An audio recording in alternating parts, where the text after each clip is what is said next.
everyone, welcome back to my Bible journey. Today we learn Matthew chapter 12. In this chapter, we see a turning point in Jesus' ministry, not because his power changes, but because opposition hardens. This chapter asks a single piercing question. What do you do when God stands right in front of you and you refuse to recognize him? Part 1. Lord of Sabbath. The chapter opens on an ordinary Sabbath day. Jesus and his disciples walk through grain fields. The disciples are hungry, so they pick hands of grain and eat. Immediately, the Pharisees accuse them. Look, your disciples are doing what is unlawful on the Sabbath. But Jesus does not argue emotionally. He responds with the scripture. He reminds them of David, who ate the consecrated bread when he was hungry. He reminds them that the priests work on the Sabbath and yet remain innocent. Then Jesus delivers a shocking statement. I tell you that something greater than the temple is here. And then, the Son of Man is Lord of the Sabbath. The Sabbath was never meant to crush people. It was meant to restore them.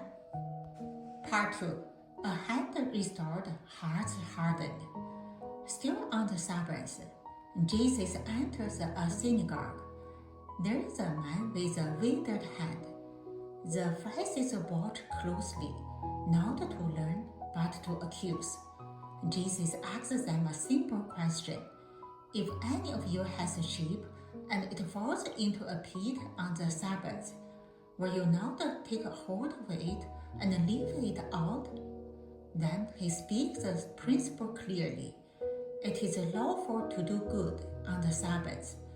Jesus tells the man, stretch out your hand, and instantly the hand is restored, whole and healthy. But instead of rejoicing, the Pharisees go out and began to plot how to kill him. A healed man stands before them, and they choose hatred. Part 3. The gentle servant. Matthew then reminds us of a prophecy from Isaiah. Jesus is not loud or violent. He does not crush the bruised reed. He does not snuff out the smoldering wick. He is powerful but gentle, stronger but patient. Even as opposition grows, Jesus continues to heal all who follow him. Part 4. Calling light darkness. Next, Jesus heals a demon-possessed man who is blind and mute. The crowds are amazed and ask, could this be the son of David? But the Pharisees respond with a dangerous accusation. It is by Beelzebul, the prince of demons, that his fellow drives out demons. Jesus exposes the logic. A kingdom divided against itself cannot stand. If Satan divides out Satan, his kingdom collapses. Then Jesus issues a solemn warning, the most serious in this chapter. Every kind of sin and slander can be forgiven, but a blasphemy against the Spirit will not be forgiven. This is not a careless word.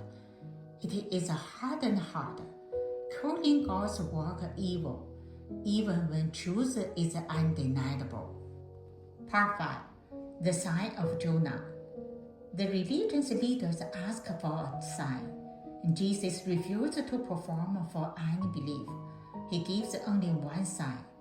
Just as Jonah was 3 days and 3 nights in the belly of a huge fish, so the Son of Man will be 3 days and 3 nights in the heart of the earth. He points forward to his death and resurrection. Then he sees something haunting. The people of Nineveh repented at Jonah's preaching. The queen of the south traveled far to hear Solomon's wisdom. And now something greater than Jonah is here. Something greater than Solomon is is here, yet they still refuse to believe. Part 6. True Family. At the end of the chapter, Jesus' mother and brothers come looking for him. Someone tells him, "Your mother and brothers are standing outside." And Jesus looks at his disciples and says, "Here are my mother and my brother. For whoever does the will of my Father in heaven is my brother and sister and mother." Faith, not blood, defines God's family. Matthew chapter 12 is coming to the end. Thank you for watching. If you like, please share and subscribe. See you Matthew chapter 13.